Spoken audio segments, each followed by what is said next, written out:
თავისუფლების მოედანმა ლუსტრაციის კანონ პროექტი შეიმუშავა. ამის შესახებ პარტიის წევრებმა სპეციალურ ბრიფინგზე განაცხადეს. მათი თქმით, ეს იქნება პირველი ინიციატივა, რომელსაც ისინი ახალ დემოკრატიულად არჩეულ პარლამენტს წარუდგენენ. როგორც ოპოზიციონერები ამბობენ, ეს მნიშვნელოვანია ისტორიული სამართლიანობის აღსადგენად ქვეყანაში დემოკრატიული ინსტიტუტების დასაცავად და იმისთვის, რომ ის ადამიანები, რომლებიც თანამშრომლობდნენ საბჭოთა სპეცსამსახურებთან ან მათ მემკვიდრე ორგანიზაციებთან, ქართულ სახელმწიფოში არ უნდა იღებდნენ საპასუხისმგებლო გადაწყვეტილებებს, რომლებიც ქვეყნის მართვას შეეხება. თავისუფლების მოედანი საკითხით დაინტერესებულ საზოგადოებას, მკვლევრებს და პოლიტიკურ პარტიებს დოკუმენტის შეჯერებისთვის იწვევს.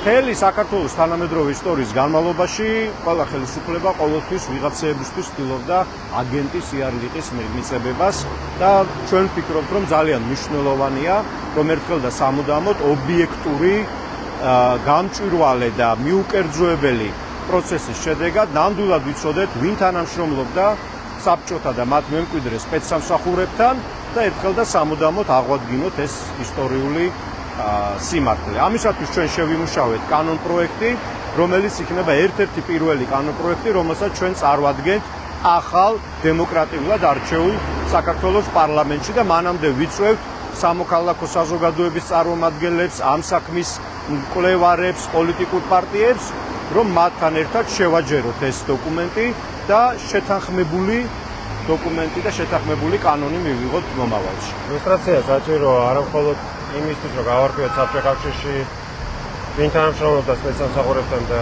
პროპაგანდასთან, არამედ იმისთვისაც, რომ არასდროს არ განმეორდეს ის, რაც ხდებოდა მაშინ და რაც ხდება დღეს. იმიტომ რომ დღესაც სპეცსამსახურები მონაწილეობენ საქართველოს მოქალაქეების დაშინებაში, მათ ისინი განსაზღვრავენ დღევანდელი მასწავლებლების, სკოლის დირექტორების, უნივერსიტეტების პროფესორების, ხელოვანების,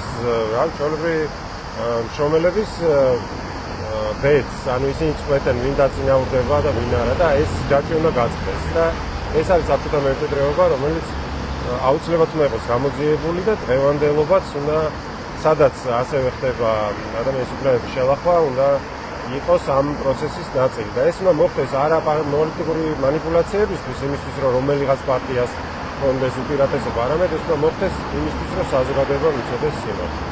თავისუფლების მოედანი აღმოსავლეთ ევროპის ქვეყნების გამოცდილებაზე საუბრობს. მათი ინიციატივა შეიქმნას ეროვნული მეხსიერების საბჭო. ეს საბჭო დაკომპლექტდება მთავრობის, პარლამენტის, სასამართლოს და ასევე საზოგადოებრივი ორგანიზაციების წარმომადგენლებით. მათი ინფორმაციით საბჭომ უნდა შეისწავლოს არქივები და გამოავლინოს ადამიანები, რომლებიც ტოტალიტარული სისტემის განმტკიცებას ემსახურებოდნენ. გამოვლენილ ადამიანებს დროებით ან სამუდამოდ შეეზღუდებათ პოლიტიკური თანამდებობების დაკავება, საჯარო სამსახურში დასაქმება, საგანმანათლებლო და კვლევით ორგანიზაციებში მუშაობა, სახელმწიფო შესყიდვებსა და ტენდერებში მონაწილეობა.